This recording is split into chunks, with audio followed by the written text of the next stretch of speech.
Welcome to the Dynasty Dugout Show, a podcast covering all things minor league baseball. Get a front row seat to the action with everything you need to know about the future stars of Major League Baseball. And now, here's your host, Chris Clegg. Good morning and welcome to the Dynasty Dugout Show. It is Tuesday, March the 26th. We are just 2 days away from opening day, which means we've got to quickly cover a couple of more farm systems to get through them all, because when it gets opening day, the Dynasty Dugout Show becomes everything you need to know from the previous day's action, which is rather exciting, and I cannot wait for the season to start, especially minor league season. Today, we are diving in on the Kansas City Royals farm system. The Royals have an interesting farm system. It's one that I get to cover quite often. Living close to Columbia, where their single A affiliate is, it is a place that I frequent pretty often. And I am excited to talk about some of the guys today that I've seen and some that I will see this year. As always, be sure to head to thedynastydugout.com. Check out our write-ups on all of the players in this system. It is linked in the description. Also, we are partnering with So Rare this season. So Rare is a form of fantasy baseball, kind of like a Diamond Dynasty in a way, where you get cards and you build your best lineup. It is a ton of fun, and So Rare is a really cool thing.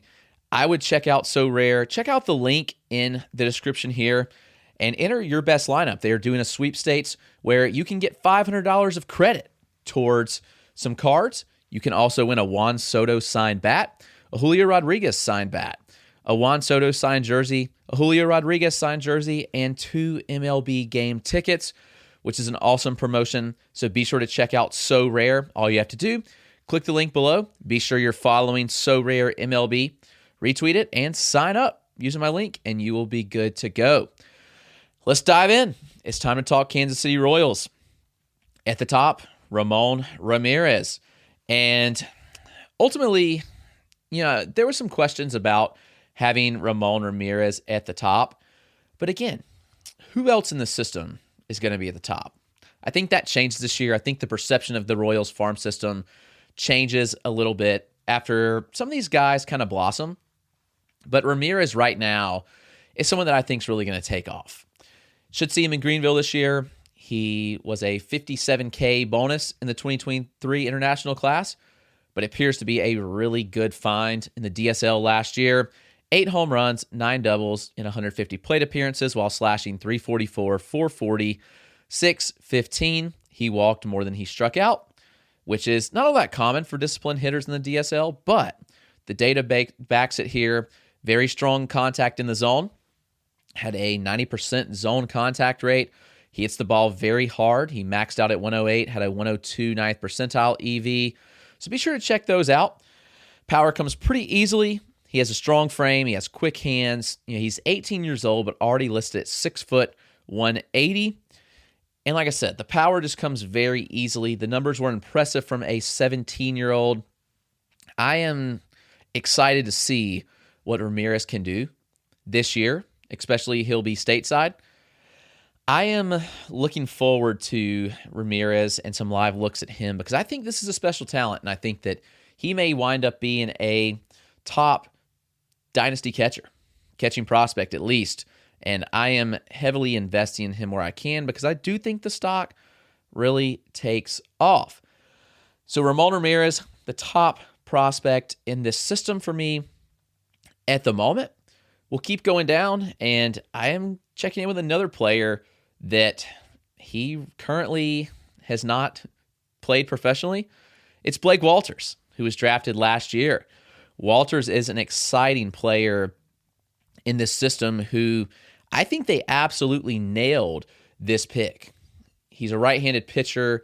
He has really big stuff, and I think we're going to look back at this and be like, all right, this guy was a steal by the Royals in the draft. And I do think the Royals actually did have a really good draft in 2023. And I think we'll see that come this year because there's several others we'll talk about that have debuted already they're very fun players, and I think that this is just another case with Walters. Walters, across the board, has really good stuff. He's been up to triple digits this spring, but right now, when you look at Walters, he's consistently averaging like 95, or at least he was on the showcase circuit. Previously in high school, there were reports that he had kind of tailed off velocity-wise as starts went on, but he's 18 years old. He was a senior in high school. Fastball gets big carry up in the zone. He averaged 18 inches of IVB. In PBR Super 60, had 11 inches of run. This fastball is firmly plus, in my opinion, and it comes with a very sharp, high-spinning slider. It sits in the low 80s, but he's spinning it nearly 2,500 RPM with a lot of sweep, good depth as well. And this is coming in from a very low release height. It's incredibly hard to pick up. I think they were looking at a potential plus pitch with the slider, too. Walters also has a strong feel for his changeup. It's low spin, late movement. Didn't need it all that often in high school because the fastball and slider were so good. But I do think that if the changeup does continue to develop, this could be a solid 3-pitch mix that we're looking at with Blake Walters. The next guy I want to discuss here is Mason Barnett, another arm who is probably on the verge of his debut at this point. He was a third rounder out of Auburn in 2022. He got a pretty aggressive starting assignment in 2023 in high A, and he split time between high and double A, tossed 114 innings. He had a 3.30 ERA with 137 strikeouts and just 50 walks. Mid-90s fastball, reaches triple digits when it's at its best. He locates it up. He misses bats. But the command, right now is a little bit inconsistent. Barnett also throws a slider.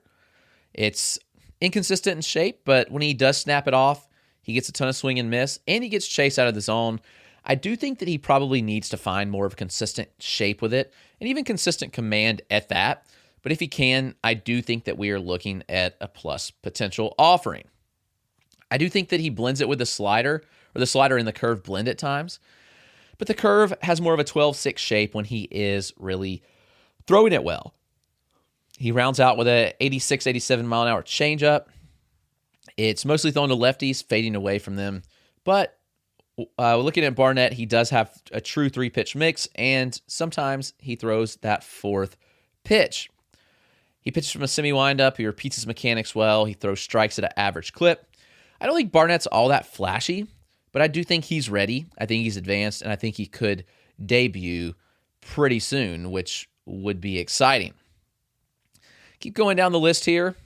We're going to get to Yandel Ricardo. Ricardo is someone who they signed this year on the international market. And with Ricardo, I think that you look at the bonus and it's like, okay, like he wasn't one of the major guys this year, but Yandel Ricardo is actually somebody that I have gotten rave reviews about. And he is one that really made gains. You look at Ricardo and you look at the international class in general. These guys sign and have reports from when they are very young. It's like 2 years before they actually sign. Ricardo was one of the top prospects in Cuba. He did land a $2.5 million bonus, which is very notable. He makes good contact. He's newer to switch hitting, but he's natural from the right side. He has a short swing, but it generates easy power to the pull side. So at the end of the day, I think Ricardo probably pops off in the DSL this year. He isn't the buzziest of the international names that signed in 2024, but I would not be shocked if we see Yandel Ricardo really take off and be among the top players in last year's class. So he's a pretty heavy investment for me. I think he doesn't cost you very much, but I would take a shot wherever I could. Let's keep going with Blake Mitchell. First rounder last year. It probably surprised some people when the Royals used this pick on Blake Mitchell, 8th overall, considering Kyle Teel was still on the board. But Mitchell was the best prep catcher in the class. He received a $4.9 million bonus. He is a solid framer. He has a strong arm behind the plate. Has posted some really good pop times already, like looking at better than MLB average pop time. The bat still kind of has some questions, especially regarding the contact skills. He did struggle a bit with that at the complex level last year in his debut. He struck out 27% of the time, but the plate discipline skills are good. He gets on base at a high clip. He hits for pretty good power as well. I think that there is good bat speed, and there's potential for him to tap into more. So I am looking forward to seeing ultimately where Blake Mitchell ends up long term. What kind of power does the bat get to, and how much contact can he make? But he should be in Columbia this year, so I should get some good looks at Blake Mitchell. So I am looking forward to that. And a guy I already got some looks at that probably could be fast-tracked through the system is Trevor Werner. He was a 6th, 7th rounder out of Texas A&M last year. Big frame, 6'3", 225. He moves well for his size, he hits for power, and he makes a lot of contact. The contact rates actually improved significantly from college to pro ball, which is pretty interesting, even though it was a rather small sample. But with Werner, we did see the big power both at the collegiate level and in pro ball. Usually with wood bats, you see a tick down with exit velocity. Actually, for Werner, it went up. In college, he had a 91 mile an hour average and a 107 ninth percentile. That jumped to 108 90th percentile in pro ball. Werner hits the ball hard. He hits the ball at ideal launch angles. And ultimately, he turns the batted balls into barrels. This is a 20 to 25 home run bat. I think the contact rates, if the improved contact rates stick, we're looking at a pretty special player. Now, he's not going to be like a superstar, but I think Trevor Werner could be a really fun asset. I mentioned he's a solid athlete. It shows on the base pass. He stole 10 bases in 35 pro games, and he stole 12 in 15 attempts at A&M last year in 57 games. So with Werner, fun bat, fun profile. He's certainly going to be a bat-first type player, but I do think that he is one that could really pop off. So, Trevor Werner, watch out for him this year. And another young guy that they drafted last year is Hiro Wyatt, Hiro Wyatt. Wyatt is a high upside arm. Walters gets all the love as far as the prep arms go, last year's class that the Royals drafted, but Wyatt was a third rounder with really good stuff. He's a little bit smaller at 6'1", 190, but the ball really jumps out of his hand. He has really fast arm action. He reaches 97 at times. Slider looks like he throws a wiffle ball. It gets a ton of horizontal movement and some nice downward action as well. The pitch sits in the low 80s, gets some ugly swings and misses. He throws a cutter on occasion in the upper 80s, shorter, tighter break. And while he did not use the changeup often, like most prep arms, there is the possibility that he could begin to use that more. He does sell it well, considering the fast arm speed. At the end of the day, I think Wyatt could have a solid pitch mix. I think that he could fly up boards. We'll probably get him in Columbia this year. He is a fun arm. Him and Walters both are ones that I think could really soar up rankings. And they're ones that I want to be on sooner than later, because I do think the stock will probably increase with both of them. Keep an eye on Wyatt, as is this next guy, Austin Charles, who was all the buzz last year when he basically skipped the complex. He had 2 games at the complex before he went to Single A Columbia. There was mixed results, but ultimately a lot of potential that he showed. He was a 20th rounder in 2022. He's 6'4". He's well filled out. He's just a massive player that ultimately I think is still learning how to use his body on the baseball field. He has some funky swings. His swing kind of like abruptly stops because his upper and lower half are working against each other. I think that right now he grew a lot. He grew a lot really fast, and I think that he's one that gets faster over time when he runs, but he's a really clunky runner, like down the first baseline. I think that with Charles, you're looking at a player that probably will continue to progress. The contact rates were questionable last year. He had a 67.5% contact rate, and he does have a rather aggressive approach.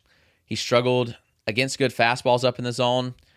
I'm struggling with what to make of Charles, but knowing that there is an athletic frame, there is upside, and there is potential, I'm curious to see how this plays out.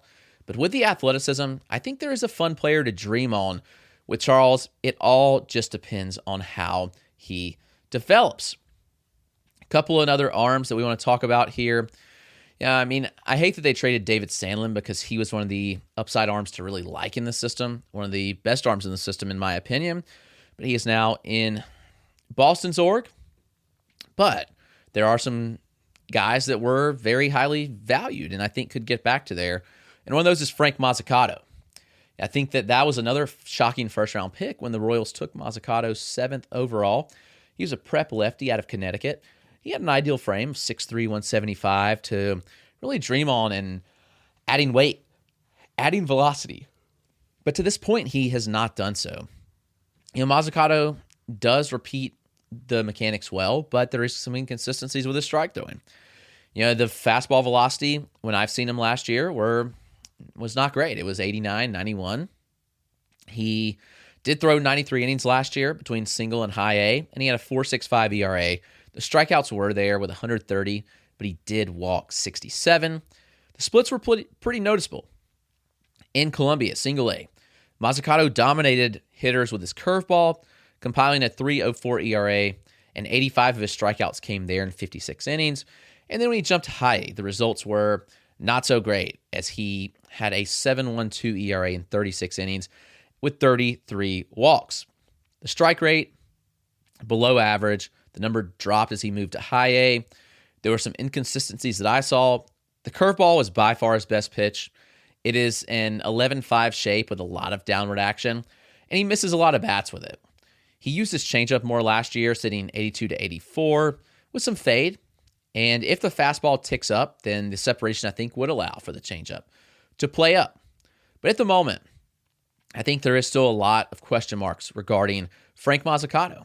If he can figure those out, then I will be pretty intrigued. If the fastball ticks up and he's sitting 92 to 93, then I think there's something here. The curveball is good. The changeup is fine. I am very interested to see what Frank Mazzucato becomes, and I think 2024 will be a very telling year, as is for this guy, Ben Caderna. Caderna was also in the draft with Mazzucato. He was a second rounder that year, and the difference is Caderna does have a more filled out frame. It's still has some projection, and he already has the fastball up. He sits 93, 95. He touches 97 on occasion. He has plenty of projection. I think there's still room to add a few ticks to this frame. He throws a slider often, sits 82 to 84 with nice depth, late horizontal movement, and he's very deceptive. He throws his changeup to both lefty and righties, and he has nice depth and fade on it. I think the slider and the changeup both flash being above average or better at times. Fastball shape is all right. It's not the best, but I think there's some tweaks he can make to make it at least an above average offering due to the velocity and how he commands it. When he locates it up, Caderna does show solid traits, and I like when he misses bats up with the fastball. I think Caderna is one that could take a step forward this year. I'm interested to watch him and see kind of how this all plays out. But he's still young, he's still projectable, and he still has a really good arsenal already. So Ben Caderna, one to watch out for. This guy who I think is massively underrated, and that's Chandler Champlain. 6'5" righty. He was originally a 9th rounder in 2021 by the Yankees, but he was traded to Kansas City as part of the Andrew Benintendi deal. Starter's frame. He handles the starter's workload well. He averaged 5.5 innings per start last year, which I think is a big indicator of future success. He spent time between high A and double A last year, posting a 3.33 ERA with 125 strikeouts and 43 walks. The strike rate increased. It was better than league average last year. He dominated hitters with a mid-90s fastball that got up to 98. Has some nice tail, but also riding action up in the zone. I think the pitch plays a bit better than the movement profile does suggest. If you kind of just look at like a horizontal and vertical movement profile, it's a little bit better than that. But the slider, pretty nasty pitch, sitting mid-80s. It gets a lot of sweep, a lot of downward action. It plays well with his curveball in the upper 70s, which has pretty much just a lot of horizontal drop. I think the movement profile and how these two pitches play very well. They make it deceptive for hitters. He will mix in a changeup on occasion. But at the end of the day, I think Champlain probably profiles as a back-end starter. The increased strike throwing was huge last year, and the better breaking ball usage, I thought, could take him a long way. So, this profile is interesting. I think the velocity will be kind of telling, and I think that we could see Champlain in the majors potentially this year pitching for Kansas City, given that he's 24 years old. There's a lot to like here in this profile. So watch out for Champlain, one of the more underrated arms in this system. Let's talk a little Caden Wallace, who I think has the potential to soar up board still. He was a second rounder out of Arkansas in 2022. He was very successful collegiate bat. He showed some success at high A, but he did struggle in double A last year. But he did finish the year with a 255, 331, 414 slash with 13 homers and 18 stolen bases. Wallace has a very contact-oriented approach. He made contact on over 75% of the pitches that he saw, and that number actually jumped to double A to 80%, which is awesome. I think that bodes very well for his future success, that he showed increased contact skills as he moved up. The power right now is more gap to gap. He did register 27 doubles, 7 triples, and 13 home runs last year, so good extra base hit skills. He showed the ability to get to high exit velocities last year, which is also pretty encouraging. And at the end of the day, I think Wallace has the potential to be a player that we see potentially steal bases, hit for a little power, and also give you some solid batting averages. I like the potential here with Caden Wallace, and I think he's one that really only moves up this year. I think maybe we saw the kind of bottom out of his rankings last year, and there were some struggles. But at the end of the day, I think he will continue to move up. So watch out for Caden Wallace. Nick Lofton, a little bit of an older prospect, versatile infielder, playing some first base now. He has potential to be a sneaky player as well. Last season, posted a 280, 362, 458 slash line with 15 home runs, 14 doubles, and he struck out at just a 13% clip. Plays all over the infield, as I mentioned. The versatility helps him a ton. He hits the ball at about a league average hard hit rate, which is really good. So I look at that profile and say, all right, I think there's some more pop than we've realized, and the contact skills are really good. 82% overall, 90% in zone. He does provide some stolen bases, but his total dropped from 29 in 2022 just to 9 last year in 2023. So I'm pretty interested by that drop. I think that you're probably looking at like a 15 homer, 15 stolen base type with a decent average in OBP. So I do like Nick Lofton a good bit, and I am interested to see how he progresses this year. And maybe he is one that could move up rankings and certainly contribute at the major league level. What happened to Gavin Cross? It's a great question, and I have some questions too about, what did happen to Gavin Cross last year, former top 10 pick. I think that now we've kind of seen some more questions answered. Gavin Cross last year dealt with Rocky Mountain spotted fever, which is pretty serious, actually. He lost a lot of muscle in the process. I think that we could see Gavin Cross really bounce back. I didn't realize what he had going on. This is a bacterial disease. It's spread by ticks. His bat speed was down last year. He dealt with a lot of interesting struggles, and I think you contributed to this, that I had no clue this was going on. But his bat speed's back up. The quality of contact is improved. I wouldn't be shocked if Gavin Cross has a solid bounce back season this year. I look at Gavin Cross, and we saw deteriorated contact. He swung at 46% of the pitches last year and made contact just 69% of the time.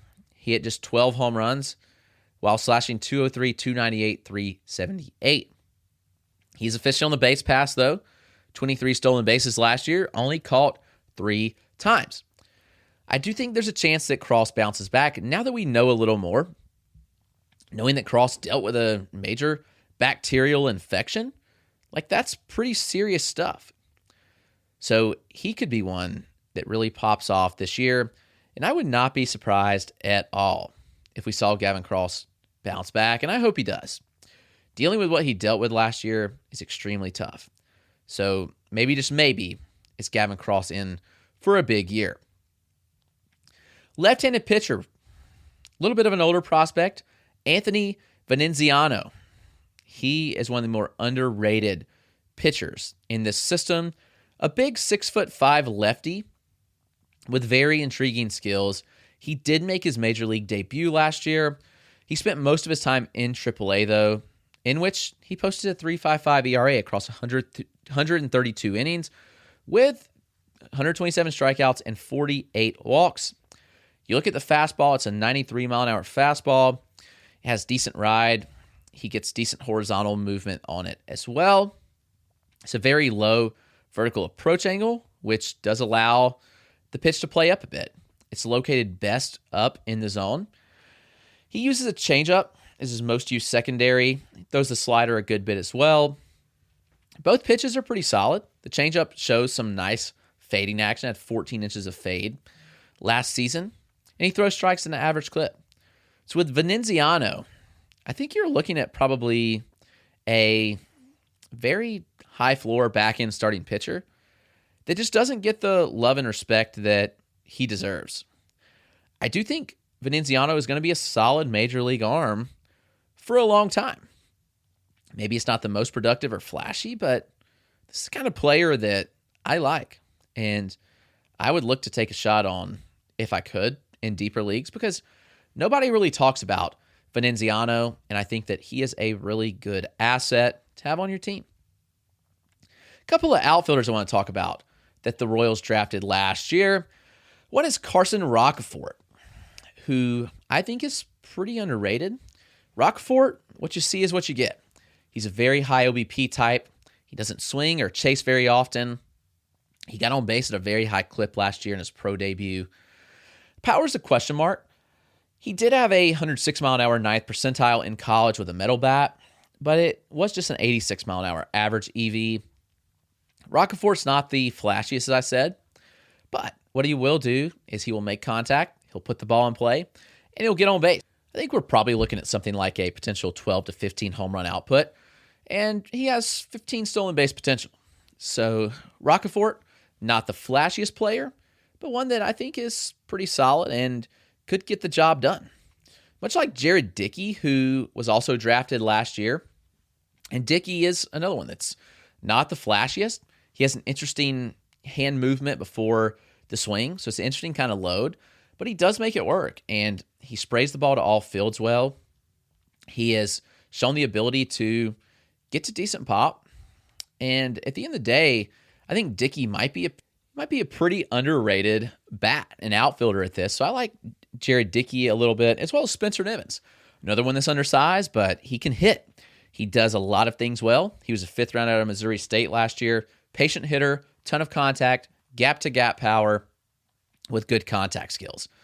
I look at Spencer Nevins, and I think that there's a chance that he is another one that just flies under the radar, but he just hits. He may be a type that is a 4th outfielder at the major league level that does provide a lot of value.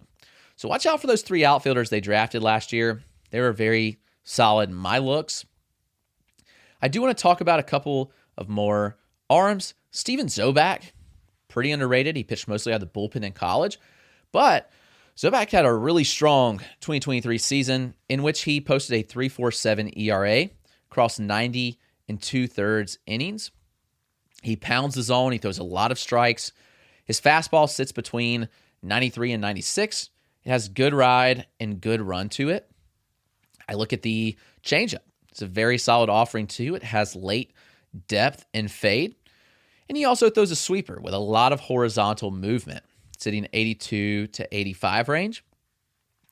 I look at Zobak, and he was piggybacking early in the year in outings. I think you piggyback with David Sandlin a lot, actually. But by the end of the year, he was throwing 5 or 6 innings consistently.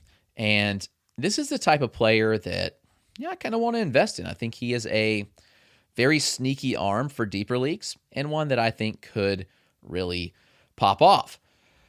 As is this next guy, Noah Cameron, who looked like he was in the process of breaking out last year. It was kind of a tale of 2 parts of the season for him. In his first 24 2/3, he had a 2.55 ERA with 42 strikeouts. People thought that Cameron was breaking out. Final 82 innings, he had an ERA of 6.10 with 90 strikeouts and 27 walks. He throws strikes at a league average rate. He saw that number take a tick back in Double-A, which is where the results kind of faltered a bit. Fastball sits low 90s is kind of my concern. It's inconsistent shape, sometimes cutting, other times running. Touches 95 on occasion. Cameron, I think, does have the potential to see his stock take off. He has a good changeup. He throws a good curveball, probably his best pitch with a lot of downward movement. Ultimately, Cameron, it'll depend on how much strike he throws, because we did see some struggles with the strike throwing last year, but I'm wondering if that can make an improvement. A couple other names to hit on briefly. Hunter Owen, a left-handed arm that they drafted last year out of Vanderbilt. 6'6" lefty. He pitched out of the bullpen for most of his career at Vandy, moved to the starting rotation last year, and he had a good year. 3.52 ERA in 64 innings, 76 strikeouts, and 17 walks. It's a heavy strike thrower. Owen's fastball set near 93 miles an hour, but with a lot of IVB and a lot of run. I think the changeup is probably one of his better offerings. It grades out pretty well. It sits in the mid-80s with low spin, 16 inches of fading action on average, so you obviously like to see that. The breaking balls are distinct here with Owen. Throws a slider in the similar velo band to the changeup, but then he also throws the curveball that has a lot of IVB separation from the fastball, and it has good sweeping action too. It's been a small sample of him as a starter, but I think this will be a big year for Hunter Owen.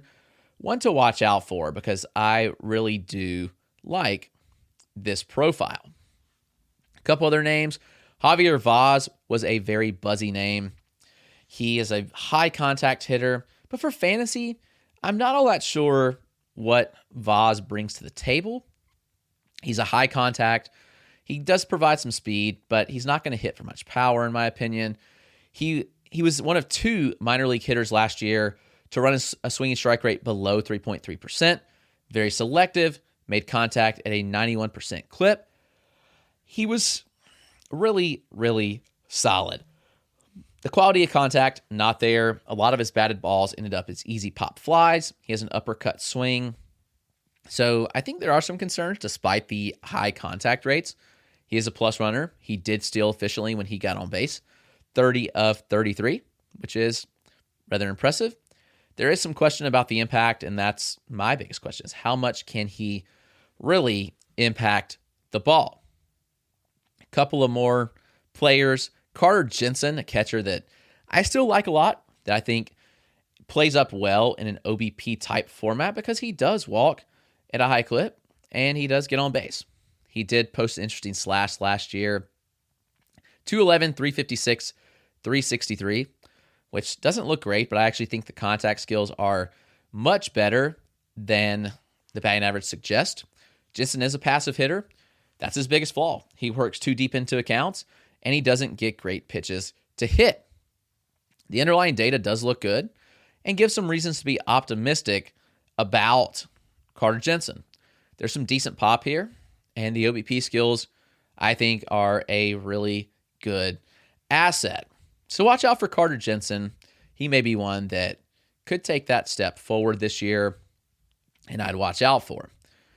I want to look at Shane Panzini, who was some interesting looks when I saw him last year. Panzini and the next guy I'll talk about are probably some of the more underrated arms in the system. Panzini was a 4th rounder out of 2021, the same draft as we saw from Frank Mazzucato and Shane Panzini.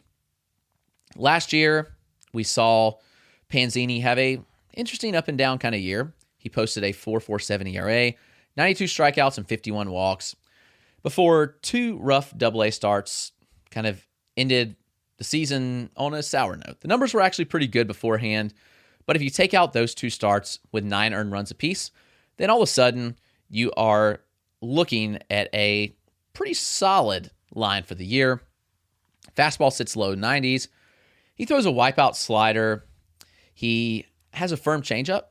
It needs more separation from the fastball ultimately, but I do think a slider is his best pitch. So watch out for Panzini, 6'3", 220-pound righty. It has some interesting things. I think it's too soon to write him off as a starter. And one of my favorite arms to watch this year will be Henry Williams. He was a first-round option before TJ wrecked his season at Duke. And I think that if it was not for that TJ, he would have soared up boards. I really like Henry Williams' profile. He came back last year. He was traded from San Diego to Kansas City, and he really looked like a different arm in Kansas City's system. In Columbia, posted a 3.38 ERA in 24 innings across 5 starts. Yeah, he, I think, was pretty notable considering he ultimately was working his way back from TJ still. I really like what I saw out of Williams. He did walk 13 batters, which not great, but he also struck out 23. There's nice depth on the curve. It's a solid changeup with the 2 solid secondaries. If the fastball does tick back up to the mid-90s, like pre-Tommy John levels, I think a breakout could be in store for Henry Williams. A couple other quick hits to watch out for. Emmanuel Reyes is an arm that I liked last year in Columbia. On the younger side, we have an outfielder, Ronnie Cabrera. He was part of that Cole Reagans trade, came over. And also, we have Peyton Wilson, second baseman, Tyson Guerrero, a right-handed pitcher, Eric Torres, a 19-year-old outfielder, Asbel Gonzalez, outfielder, 17 years old, and then Luender Avila, 22-year-old right-handed pitcher. But that is going to do it for today's show. It has been another edition of the Dynasty Dugout Show. Be sure to watch out for all these Kansas City Royals prospects as we begin the minor league season very, very soon. But until next time, take care, spread kindness to everyone around you.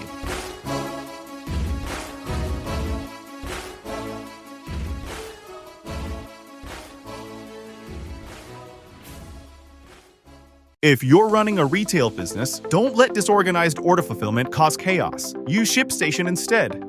From running a business out of your garage to multiple warehouses, ShipStation is ideal for every phase of your growth. Save time with one login for all your stores and by automating tasks. Plus, you'll get the best shipping rates from global carriers. Calm the chaos with the shipping software that delivers. Start a free trial at shipstation.com/audio. That's shipstation.com/audio. Rose is your name, but when you poop it sure don't smell like roses. Your number 2 burns the hair in my nose, but we fought hand in paw. Now your poop don't stink at all. Now that the air is clear, I'll treasure your front and rear, my sweet Rose. Instantly neutralize poop stink with Poop Fighter from World's Best Cat Litter for the world's best cat.